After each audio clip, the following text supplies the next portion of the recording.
All right. Thanks so much, Colin. Apologies to everyone. We were working through a web conferencing challenge, which is so 2020. So I'm Kevin Cohn. I'm Brightflag's Chief Customer Officer. I look after our entire go-to-market team. And I'm really excited to speak with you today about building best practice legal spend reporting. I always like to start off whenever I'm doing an event like this by asking the question, why is Brightflag talking about this topic, and why is this something that we care about? Many of you might not be familiar with the fact that Brightflag's origins as a company and as a product are actually with legal spend reporting. We didn't originally do all of the e-billing and matter management and more workflow and productivity driven features that we do today. And so when we think about the world of managing legal spends, if we rewind by 20 to 30 years, a lot of this was being done literally on paper. Paper invoices were being received, they were piling up on a desk, and invoices were being reviewed and edited with a red pen. And any legal spend reporting that was being done was actually being manually tabulated again, pen and paper. And then along came Microsoft Excel and spreadsheets. And then legal spend reporting takes a leap, and all of legal spend management takes a leap into the now dreaded spreadsheet. Spreadsheets are actually phenomenal tools for getting a lot done, but they start to fall down when you rely too heavily on them. And so this category of software, e-billing, arose. And e-billing arose to solve a very tactical problem, which was not receiving those invoices in paper anymore, receiving them in electronic format, reviewing them electronically, approving them electronically. And there was some data that was being generated as a byproduct of this that could be used for reporting. But now where we've gotten to as an industry is what we call legal spend management, this full sort of strategic approach to taking control of legal spend. And as I mentioned, this is actually Brightflag's origins. We started off with this kernel of an idea, which is that we could unlock a tremendous amount of information, data, and value by reading and understanding the narrative lines on every single invoice and using that to drive legal spend reporting. And then we ended up backfilling our capabilities with all of the workflow and productivity tools that legal teams know and love from e-billing systems. So that's sort of why this is a topic that we're passionate about, and I'm really excited to walk you through it. So before we actually dive into the presentation, I'd love to kick it off with a poll, which I think Colin and Neil have set us up for. If you're getting stuck with legal spend reporting today, and I'm sure that many of you are experiencing some challenges, where is it that you're getting stuck most frequently?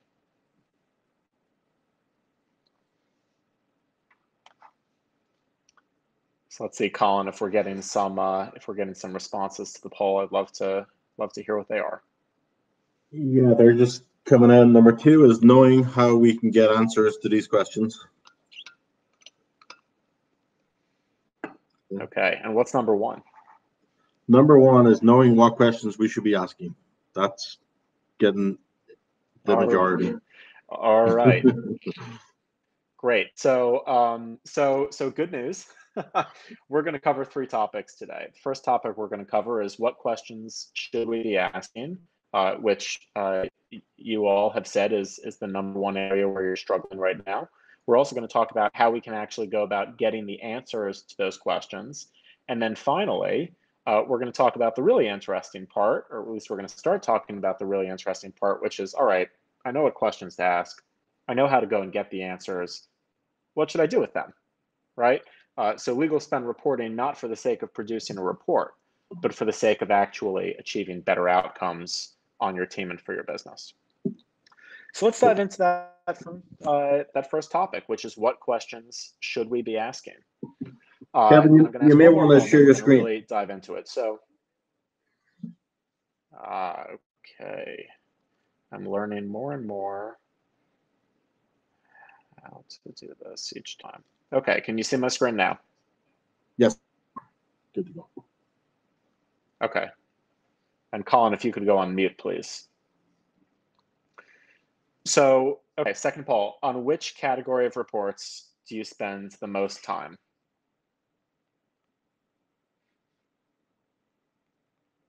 So we'll just give it a second or two to get responses to this question.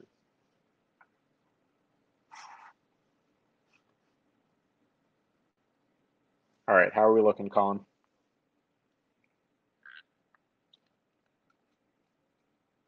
To reports on operational performance. Seems to be leading, but it's pretty close to reports for finance. What results are we seeing? Colin, you may be on mute. Yes, reports on operational performance is the leader. With reports, Okay. That's pretty close as well. Great. Okay. So the most common question that is asked in our experience starts with the words, how much are we spending by? How much are we spending by month? How much are we spending by quarter, by year? So all of the sort of time-based reports. How much are we spending by department or practice group or region? So those are all sort of functional views of spend. Also, how much are we spending by vendor? How much are we spending by matter? These are those core sort of financial compliance, financial controls reports. And they're what I call the obligation. This is the legal spend reporting obligation. They're the reports that your finance team asks you to run, your GC asks you to run, maybe even the CEO asks you to run. They don't actually help you get to a place where you can improve outcomes, right? It's just looking over your shoulder and seeing where you've been. The problem is that they actually tend to take quite a bit of time to complete. And so we need to find a way to do that more efficiently. So the obligation, financial controls, how much are we spending by all of those different areas? But also, what is our accrued and unbilled spend? And what is our spend versus budget? All of these fall under that heading of financial controls. There's a second heading, which we'll get to in a second. So that's all of the obligation. There's a much more interesting side to legal spend reporting, which is the opportunity. This is looking at legal spend reporting not as a chore that you have to do because someone is saying, hey, I need this report on my desk or in my inbox, by tomorrow morning. These are the reports that you run because you have a question, you have a hypothesis for how you can do better, and you want to validate, prove or disprove that hypothesis using data, and then you can actually take action. That's the opportunity. Kevin, can you So reshare? The second category of legal spend reports is operational performance, and it sounds like this was sort of neck and neck for the number one area or maybe the number two area for the attendees. So here are some questions that our customers have found to be really valuable. With whom do we need to instill a culture of setting matter budgets? So when we talk about taking control of legal spend, in our opinion, the first line of defense for taking control of legal spend is setting better matter budgets. And typically, you will see that budgets are being set consistently for some of the largest matters, inconsistently for the smaller matters, and then in between, it's very inconsistent. And even within a single practice area, you're going to have some in-house attorneys that are really good at setting budgets and some that are not so good. Hey, so Kevin, sorry to who do we need to interrupt instill a you. Could culture you of setting matter budgets? reshare It's a your really screen? good question. Sorry, I will share my screen again.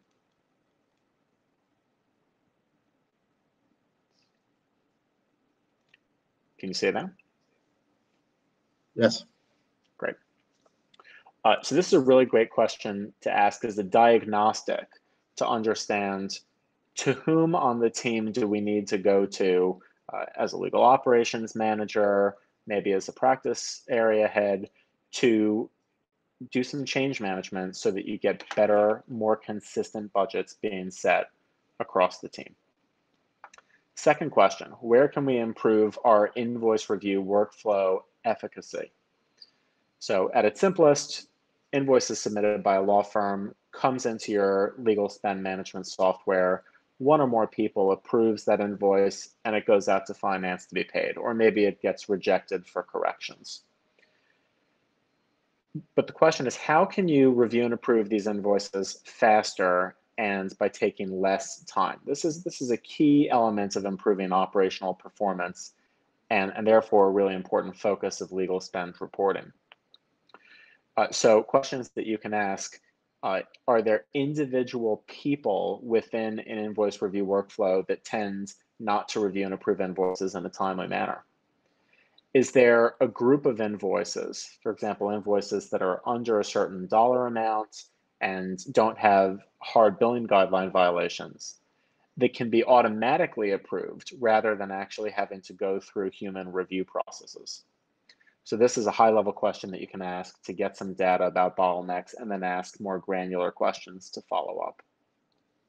And then finally, as an example, which vendors need to be reminded of our billing guidelines? So you might have overall strong compliance with your billing guidelines, but then you have a few vendors that are very, very good at complying with your guidelines and a few vendors that are very poor. And so by asking this question, you can again drill down into the operational performance data and then use that information to go and take action to improve outcomes. So these are a few examples. The third category, and the second part of the opportunity, is strategic resourcing. And this is where it gets really interesting in our view. So how much should we be spending on this new matter? We've already established that sometimes budgets are not being set for new matters, which is not best practice. But even when budgets are being set for new matters, it's frequently done in one of two ways. The first way, which is the most common way and is definitely not good, is that the instructed attorney sort of takes a guess, tries to remember their prior experience with similar matters, puts a number against it, not a whole lot of diligence, not a whole lot of data. The second option is to ask the law firm to submit the budget, and software supports that workflow typically. But that's also flawed because the law firm is likely to give you a larger budget than is needed because they would much rather undercommit and overdeliver. And again, it's not grounded in what things should cost moving forward, as opposed to purely focusing on what things have always cost in the past. So that's a really important question to ask. Another example, in which areas can we adopt alternative fee arrangements? So there's wide adoption of AFAs in areas like patents, for example, and IP work. There's less thorough adoption of AFAs in litigation and in M&A and in commercial contracts and so on. So by creating the right legal spend reports with a view to strategic resourcing, you can answer questions like, in which areas can we adopt these AFAs? Because you can drill down into the phase and task level, and you can see patterns emerge across matters, including in practice areas where you wouldn't typically expect to be able to use AFAs. And finally, and this is a much broader question, which vendors are giving us the best value for money? So value is not least expensive, and it's really important to avoid a sort of reverse auction race to the bottom. Instead, you can ask questions like, how does the hourly rate that we're paying, the blended hourly rate, compare to the complexity of the matter, compare to the risk of the matter?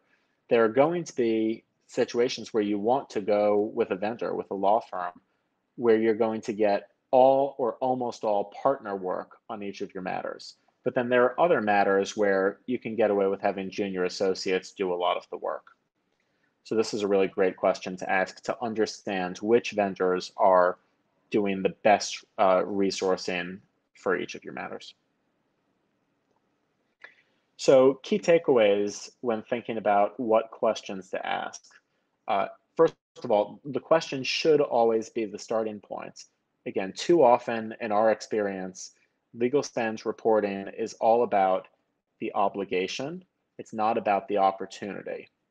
And if you start with a question, then you're going to be able to ask, what really matters here? If I answer this question, am I going to be moving the business forward, or am I just going to be checking a box? And what we encourage customers to do is to spend the overwhelming majority of their time making sure that the questions that they're asking and the answers that they're getting from asking those questions are targeted towards moving the business forward instead of just doing rudimentary reporting. And so we think about it again in those three different buckets: financial controls, which are largely the obligation; operational performance, which is about improving the approach that your internal team and your law firms take to managing legal spend; and then strategic resourcing is all about who should we go with, exactly what they should be doing, and what's the right price that we should be paying. Okay, so that is the questions to ask. Now, the second thing to think about with legal spend reporting is how we can actually get the answers to those questions. So there are three pillars, in our opinion, of effective legal spend reporting. The first is to have a complete perspective on all of your legal spend. Making decisions based on data is almost always better than making decisions in the absence of data. I say almost better because you can fall into this trap, if you're not careful, of making data-driven decisions where the data set that you're using to make those decisions is actually not complete. And by virtue of it not being complete, you end up making the wrong decisions. So achieving that complete perspective is really important. Efficient analysis is the second pillar, because if you're not able to quickly consume the data in a usable way, then you're going to spend so much time just trying to compile the answers to the questions that you're going to be left with very little time to take action based on those answers. Or even worse, you spend so much time gathering the information that by the time that you've taken action, the data is actually out of date. Right? So efficient analysis is the second pillar. And then the final pillar is having an impactful presentation. So many organizations will use their legal spend management software or their e-billing software to get the data out and then bring it into a Tableau or a Power BI, some other visualization interface. Impactful presentation is not just about the visuals. It's about what information should be included and what information should not be included. So focusing the viewer's attention on what matters most.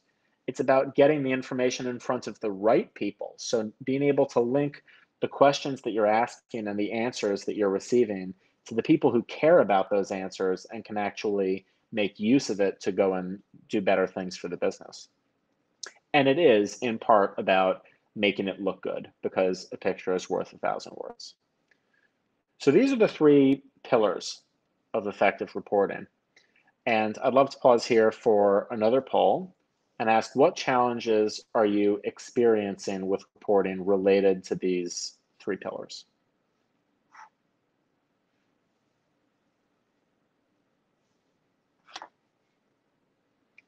And Colin, maybe you can let me know when we have some answers in and what they're looking like.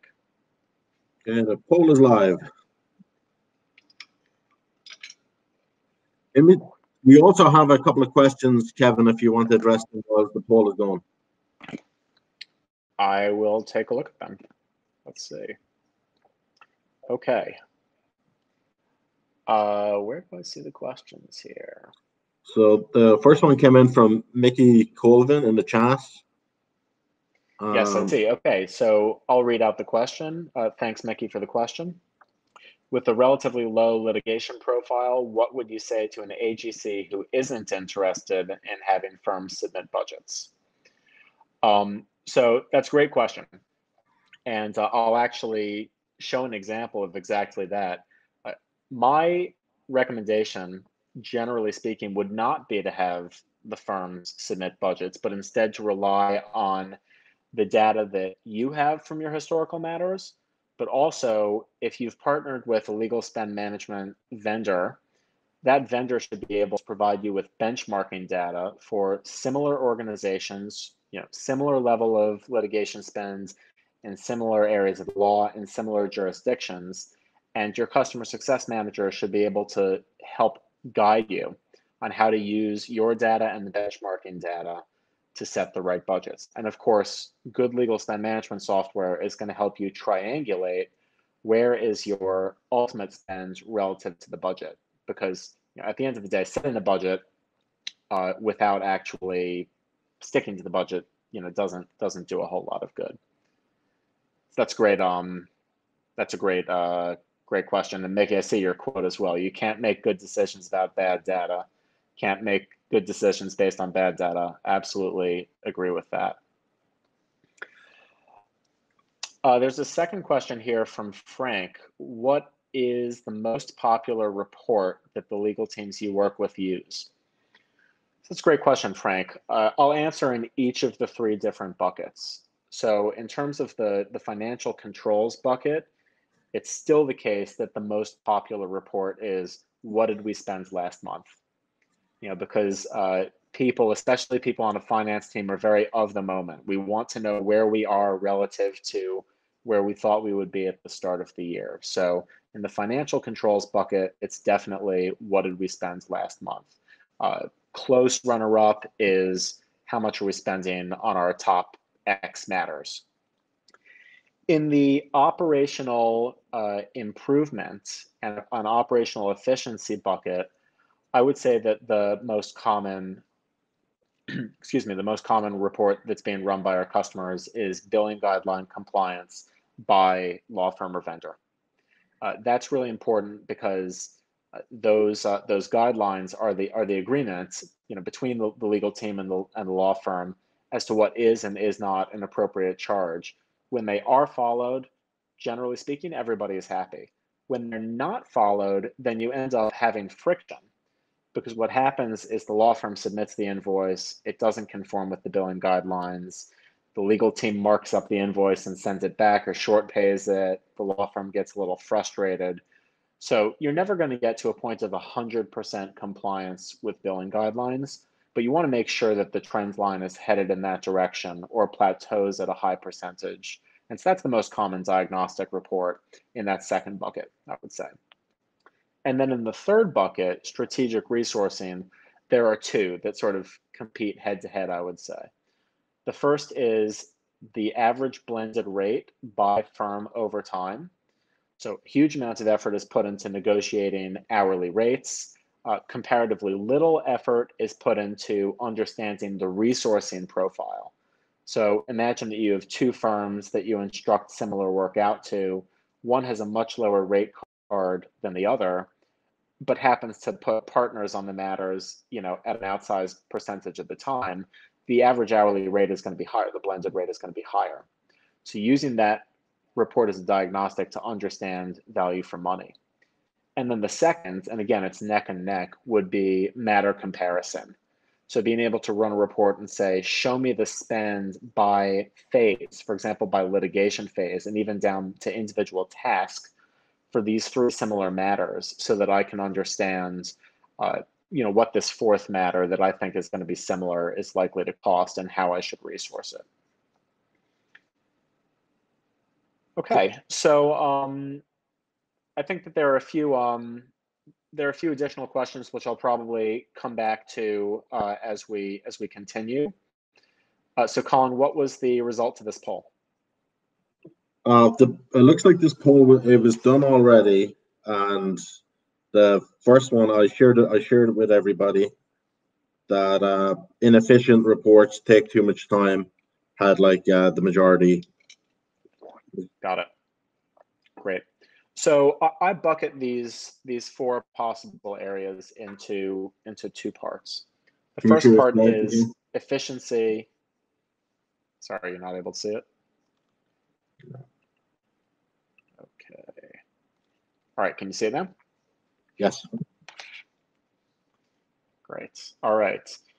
So I'm sorry, I'm familiar with Zoom, and then I have to remind myself to keep sharing my screen again after the polls. So inefficiency or inaccessibility of data and reports, very common, as we've seen from the poll results. Number one reason for this, no software in place. It continues to amaze me how many legal teams don't have software to manage their legal spend. I think that a recent survey came out from an industry organization. 76% of organizations surveyed do have some sort of software in place for managing legal spends. But that leaves 1 in 4 organizations that are still doing this in spreadsheets. And so the number one solution for increasing efficiency when it comes to legal spends reporting, start using software. Number 2, use software that's easy to use. So again, if you think about the origin of many of these software platforms, they didn't come at it from the position of how can we use data to make better decisions. They came at it from the position of we need to find a more efficient way of reviewing and approving these invoices. So if that's your approach and then you bolt reporting on, it's probably not going to be as easy to use as you would like it to be, for modern needs. So that's the second suggestion. Third suggestion, again, because of how some of these vendors develop their software, a number of them will charge every time you run a report or every time you want to run a custom report. And a custom report might not actually be that far away from what you think a standard report should be. So if you use a vendor that does not charge you every single time you want to run a report, then all of a sudden it's going to be much easier to run those reports. The data is going to be much more accessible. And finally, you want to work with a software vendor that is going to help you to do this, because even if the software is really easy to use, your typical member of the legal team is not actually all day, every day in the software, and they don't want to be. So you want to make sure that you have a customer success manager that's going to be proactive, that's going to help you to identify the questions to ask and how to answer those questions by using the software. Now, the other 2 considerations are far more challenging to address, relatively speaking. So the data being incomplete or the data being untrusted. And really, if you think about it, the untrusted component is usually a function of the completeness or the lack thereof. So a few challenges. Number 1, not all regions of your organization or not all of your vendors may have adopted the software. If you're only getting some, even most, but not all of your legal spends go through this system, your reports are going to be compromised. Most common reason for that happening is because your software doesn't support PDF invoices. Across the AmLaw 200, you're going to get leads invoices pretty much across the board. Outside of the AmLaw 200, the prevalence of leads is much lower. It plummets to near 0 when you go outside of North America. And so we've seen a lot of cases where there's sort of very good or good enough legal spend reporting within the US, but very poor to non-existent legal spend reporting outside of that sort of cocoon of the top matters. And that's a challenge. It definitely means that it's incomplete, and it usually means that it's untrusted. So adopt software that will allow for PDF invoices as well as leads invoices.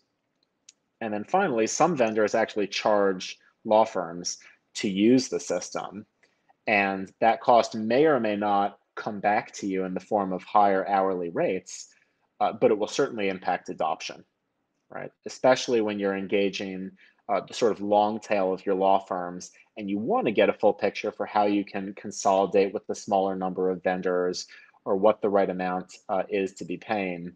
When you're making exceptions for law firms to not go through the software because they don't want to pay for it, now you've got incomplete data and your data may not be trusted. And there's a final piece here. The incomplete element becomes really challenging when you want to get into those more strategic questions, when you want to ask which vendor is the right vendor to use for this matter. Within that matter, how is the vendor actually resourcing the matter, and how can I negotiate better terms? If you think about it, the obligation reports, how much did we spend by month? How much did we spend by matter? Reports like that, they only require the top and bottom line invoice amounts. You could take a 15-page invoice, throw away pages 2 through 14, and you would still be able to produce those reports, right? How much were we invoiced and how much did we end up paying?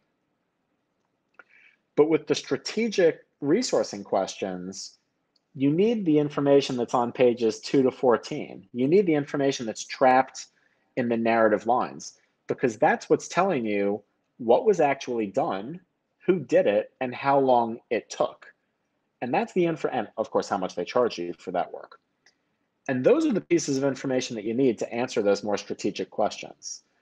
So for truly complete data, for truly complete legal spend reporting, you need advanced software that can extract insights from that data set. So key takeaways here, one of them is obvious, but again, 1 in 4 legal teams don't follow this advice. Use software to manage your legal spend. Use specialized software to manage your legal spend. And when you're picking software, pick software that's easy to use, that doesn't charge you for each report that you run or for each custom report that you need, that comes with great support, that supports PDF invoices, and ideally, so that you can get to that higher level of maturity and answer those strategic questions, pick software that reads and understands narrative lines. So what I'm going to do is very quickly hop into a demo of Brightflag and show you what that could look like. So what I'm showing you right now is Brightflag's web application. This, of course, is a sample, demo environment. All of the data is fake. And Brightflag's differentiation is this focus on machine learning. When an invoice comes into Brightflag, it's submitted in a way that I'm sure you're familiar with other e-billing systems. It goes through our machine learning pipeline. And our machine learning reads and understands all of those narrative lines on the invoice and creates a structured data set. And this, in our experience, is the key to being able to answer those strategic questions. So on the left side here, you can see we've taken, again, a sample invoice, all of these line narratives that include really rich information about who did what work, when they did it, how much time they spent on it, and how much they charged to do that work. And we summarize all of that unstructured data in this structured, consistent data set on the left. So we have a breakdown of the timekeepers, and we can go even deeper by seniority of the timekeepers. We have a breakdown of the tasks and the activities, and you can drill down here to a very granular level. And if you want to explore a particular part of this invoice, for example, time spent negotiating confidentiality agreements, you can click on that and the software will filter the narrative lines from this over $110,000 invoice to really focus your attention. But this is invoice review, and this is not about invoice review. This is a webinar about legal spend reporting. So let's talk about how we can actually use this robust data to make better decisions about how to resource our matters.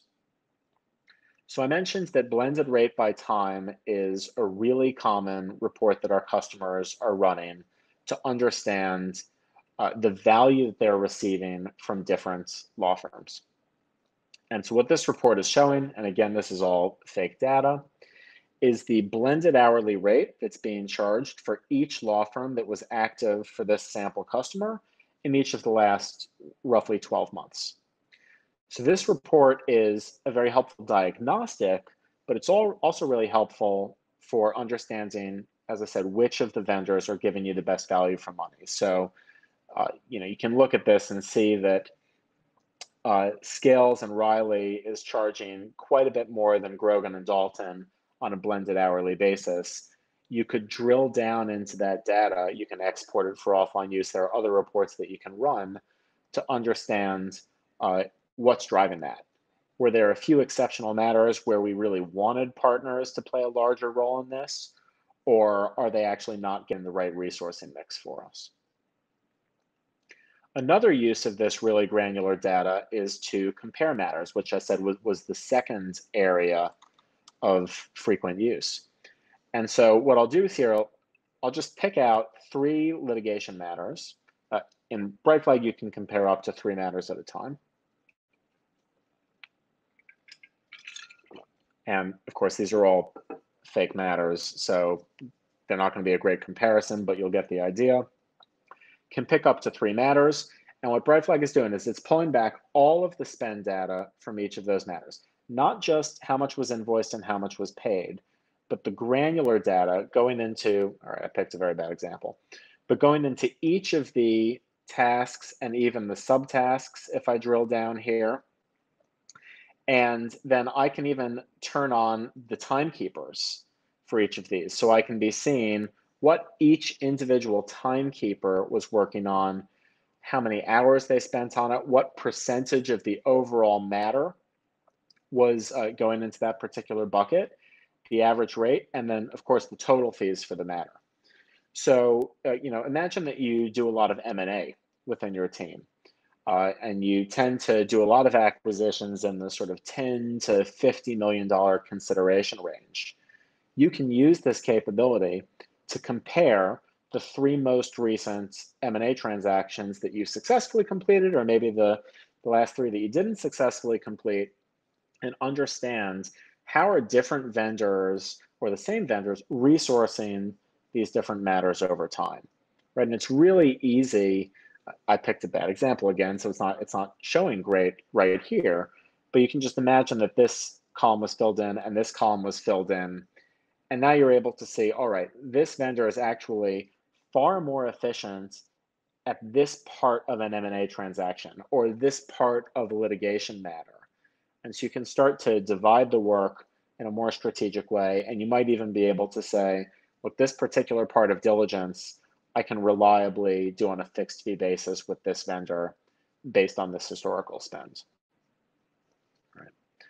So those are 2 examples. I'll show you one more thing in the demo, which is the ability to create your own reports. So it's great to be able to get reports out of the box. And for sure, our customers make heavy use of the out-of-the-box reports. But there are going to be times when you want to create a custom report because you've included your own pieces of data in the system, various attributes of matters that you want to be able to track spend against. Or maybe there's a particular constituent within your legal team or your executive team that wants to see a particular slice of data. And that's where the report builder really comes in handy. So in this case, I'm going to run a report on matter spend. I'm just going to go back to 2019. I can set the date range. I can transform the currency, and I'll run the report. So here's the report that's been run here. I'm going to now filter the report by, let's say, matter category, because I really only care about litigation for this report. So I'll apply that filter. And now I'm also going to manipulate the columns that I want to include in the report, the different pieces of data. You see here that I have all of the different spend allocations, which are really helpful for finance. I have metrics about the matter, how many days since it's been opened, what the duration is, things like that. But I can just, manipulate the report, include columns, exclude columns, and here's my report. And then finally, I need to be able to get at the data in the report really easily. So I can export it to Excel. I can do a custom export, so I can have it deposited to an FTP server. This is really common if you want to use a third-party analytics product in an enterprise analytics product. You can just pipe all of this data into that enterprise analytics product. I can share the report with other members of the team, and I can schedule it. So I can actually have this report be emailed to me or to multiple people on a regular basis, every day, every week, every month. So common uses for this capability.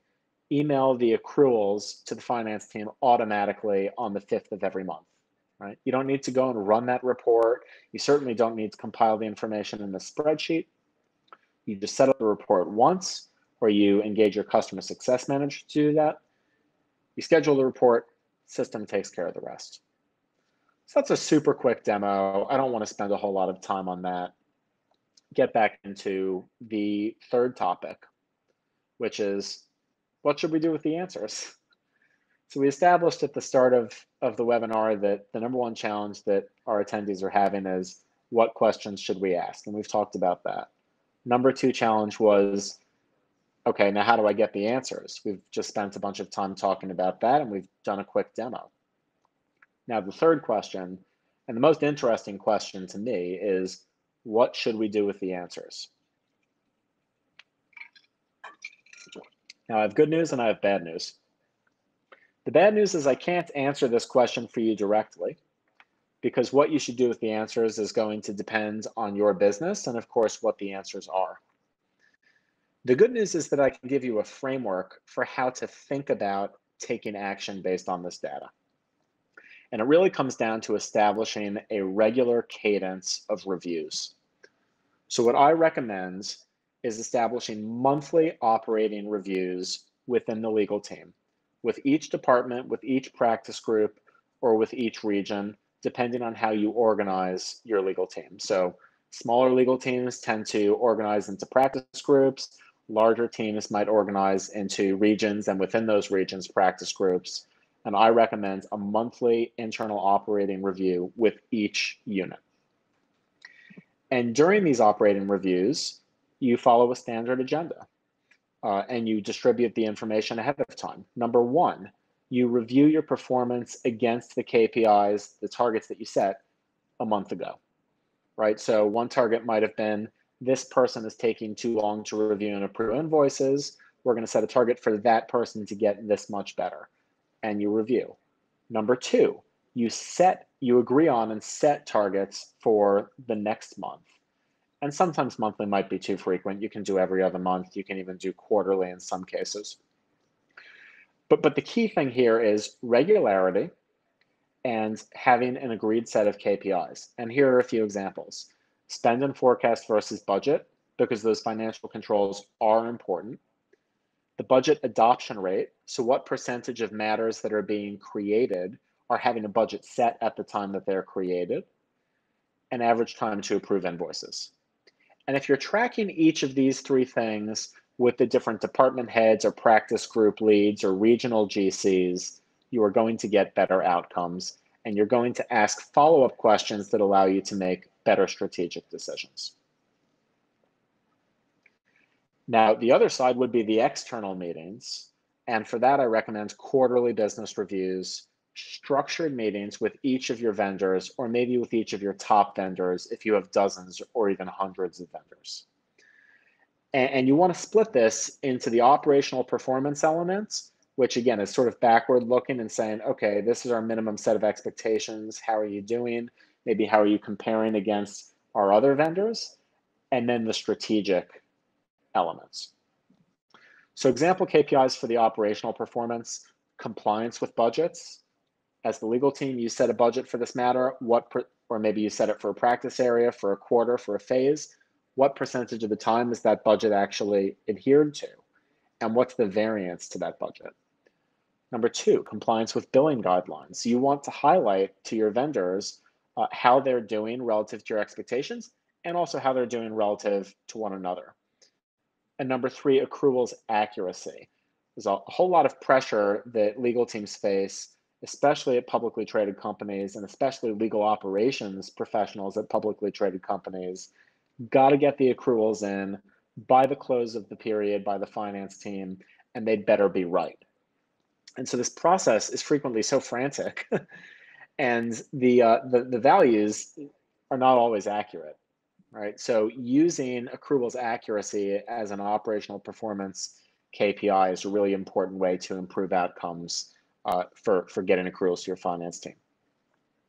And then on the strategic resourcing side, focusing on AFAs, what percentage of the work that you did in the last quarter was under an AFA, and what percentage do we want to achieve for the coming quarter? Where are the areas of opportunity to start using AFAs where we're not currently using them? Do we think that the AFA amount that was agreed was right? Is it too high? Is it too low? Is it spot on? Talking about that blended hourly rate, which we've already spent some time focusing on. And then finally, a phase analysis. So being able to look at large, long-term matters, but also multiple matters over time, and understand, is the velocity of work appropriate given the complexity and given the risk? So key takeaways for strategic resourcing and for being able to actually take action on the answers that you get. Establish monthly operating reviews internally and quarterly business reviews externally, at least with your top vendors, at least with the vendors that are going to cover 80% of your spend. Number two, in each review meeting, review the performance against the KPIs and set clear measurable targets for improvement for each of those KPIs. try not to change the KPIs from meeting to meeting. It's okay to add a new KPI from time to time. It's okay to remove a KPI, but you want to avoid constantly changing how things are measured, because then it becomes really difficult to see improvement over time. And finally, and I think that not enough organizations do this regularly, include your legal spend management software provider in these meetings, definitely in the internal meetings, and maybe in some cases in the external meetings too, for added leverage and insights.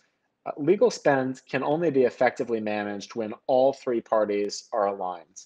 The legal team that's instructing the work out, the vendors that are performing the work, and the legal spend management vendor that's sitting in between the two and facilitating those engagements. So speaking on behalf of Brightflag, and I can only speak on behalf of Brightflag, this is something that we really enjoy doing. It's something that we look to do whenever we can. Okay, so we've covered 3 topics. What questions should you be asking? I gave you a few examples and a framework for how to always start with questions. Talked about how you can get at the answers, some of the typical challenges to getting at those answers, and how those challenges can be overcome. And in particular, what we feel is really important, which is unlocking the huge data set inside of that set of narrative invoice lines. And then finally, I offered a framework for how to think about taking the answers and actually turning them into actionable improvements in the business. So key takeaways across the board: what questions should we be asking? Legal spend reporting is an opportunity. It's not just an obligation. It's important to have that mindset and to think not just about the financial controls, but the operational performance and the strategic resourcing as well. Thinking about how to get answers to those questions, think about the 3 pillars: having a complete perspective, so not just some of your spend, but all of your spend; having efficient ways to analyze that spend; and then having impactful presentations, getting the right pieces of information in front of the right people, and using that modern data to free the data from unstructured narrative lines. And then finally, establishing that regular cadence of reviews and leveraging your software provider as an essential partner. This webinar is actually a distillation and a slight reframing of a pretty comprehensive guide that we published a few weeks ago on legal spend reporting, which I invite you to visit our website to view, brightflag.com/legaloperators. No registration, no form fill required. You can go in and read as much of it or as little of it as you would like to. And if you do have any follow-up questions, then we're happy to help. You can also contact me directly at kevin.cohn@brightflag.com. So thanks so much for your time. Really appreciate it. And I think we have a few minutes left to answer any final questions. So Colin, I'll maybe turn it over to you. Yeah, it looked like we had 3 questions. One from Kevin Hamill. He says, effective legal spend requires more information than just typical found on invoices. Example, vendor performance statistics, client feedback, etc. How do you integrate these other sources of data in with financial data? It's a great question. Thank you, Kevin. So actually, this is the second, I can't remember, the second or the third webinar that we've done in collaboration with Cohn and Legal Operators. The previous one was on exactly that, law firm benchmarking and how you can meld the quantitative objective data, how much is spent, how much, what was that spent on, et cetera, and the qualitative assessment, which is what was their understanding of the business requirements, what was the ultimate outcome of the matter, how responsive was the vendor. So happy to follow up with more information about that, but at a high level, we advocate that those business reviews are not exclusively focused on the quantitative, but also incorporate qualitative feedback as well. Okay, there was another one from Mickey Colvin. Can you see this one? Yes, thank you, Mickey. So the question, I guess everyone can actually see it on their screen, so I won't reread it. So this is a really common challenge with legacy e-billing software. I am not going to, obviously, I would love it if every organization on this webinar became a Brightflag customer, but my goal in doing this webinar is to provide education and thought leadership. It's not to give a sales pitch. So I'm going to be careful in answering this question. I think a lot of it has to do with how the category of e-billing software came to exist. And as I said, it came to exist because there was this tactical problem that had to be solved, and it was led from the US, which is we have to stop reviewing and approving invoices on paper. How can we do it electronically? And as part of that process, the standard of UTBMS codes and leads invoices came into existence. And so, if you are doing litigation work in the US, you can probably get a leads invoice and you can probably get it coded with UTBMS codes. There might be all sorts of problems with the consistency and the reliability of that data, but you can probably get it. But if you go outside of litigation and M&A, and if you go outside of the US, it's going to be a real challenge. And what most of these e-billing providers have done is they've said, get the law firm to submit an invoice in leads format. They should upgrade their technology and be able to do this for you. The reality is that most law firms encounter serious problems in adopting software that allows them to give you a leads invoice. And so the solution, which isn't really a solution, is you dump the PDF invoice in your e-billing system and you get that top line number and that bottom line number. So the way Brightflag solves this is we don't require leads and we don't require UTBMS. We use that machine learning, that proprietary machine learning, to automatically classify each line based on the narrative description itself. And that's our solution. I can't speak to other vendors' solutions. Thanks for the question, Mickey. Okay, next question. In general, have we found that parceling out work to more than one firm on a single matter is less costly or more and more efficient? The answer is it really depends on a number of things. One of the things that it depends on is how valuable time to resolve the matter is. So in the case of M&A, for example, time is of the essence. And if you can parallel track the matter, not just with multiple resources within a single firm, but potentially across different firms, depending on areas of specialty, then you're going to get the better business outcome by dividing the work up. But the majority of matters are staffed with a single vendor. And I would say that the fastest path to getting better value is not to split that work into different vendors. It's to focus on what that one vendor is doing and make slight adjustments here or there. So, look at a particular phase or a particular set of tasks that are maybe done with a more senior resource than is necessary. We have a number of customers that use the type of data that I've talked about and the reports that I showed during the demo to actually insource parts of certain matters as a way to lower the overall cost of delivering the service to the business. So it depends, but generally I would say that this is not the number one path. Breaking things apart is not the number one path to getting more value.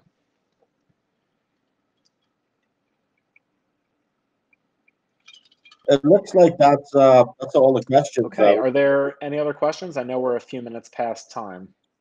Yeah, it looks like we reached over the top of the hour, but I just want to thank you, man. This was an excellent presentation and very, very insightful. Thanks for our audience as well for the questions. They've been great and the engagement. This is what it's about. It's about bringing you guys value, and really appreciate your time. You could be somewhere else today. Just a follow up, we'll be sharing in the Slack group for any of the attendees still on with the members, and then following up with the slide deck as long as Kevin makes sure it's available, and the recording of the session as well. If you have any questions, you can reach out to colin@legaloperators.com. Kevin, are you available for any follow-up questions? Yes, I am. Yep. Okay, perfect. So you can reach out to Kevin as well.